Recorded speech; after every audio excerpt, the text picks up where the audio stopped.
আপনার ভিডিও কন্টেন্টে এই 5টা জিনিস না থাকলে ফেসবুক অ্যাডের পিছনে আপনার পুরো ইনভেস্টমেন্টটাই লস।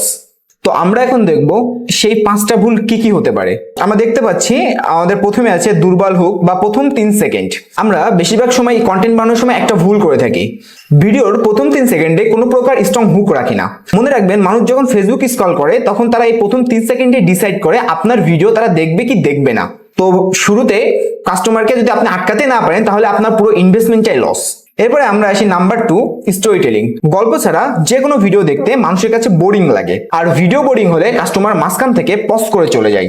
নাম্বার 3, প্রোডাক্টের প্রশংসা করা। আমরা কাস্টমারের সমস্যা না বুঝে আমরা কি করি, ভিডিওর ভিতরে আমাদের প্রোডাক্টে শুধু প্রশংসা করে যাই।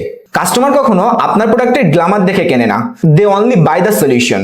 তারা যখন দেখবে আপনার প্রোডাক্ট তাদের কোনো রিয়েল প্রবলেম সলভ করছে তখনই তারা টাকা ইনভেস্টমেন্ট করবে। নাম্বার 4, অতিরিক্ত লম্বা ভিডিও।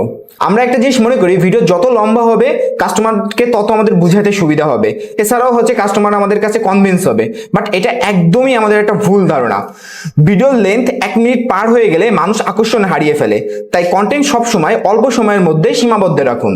এবং এটা হচ্ছে আমাদের 5 নম্বর পয়েন্ট, সেটা হচ্ছে CTA. CTA means call to action. আমরা আমাদের ভিডিওতে একটা ভুল করে থাকি, যেটা হচ্ছে ভিডিওর ভিতরে প্রপার সিটিএ না রাখা।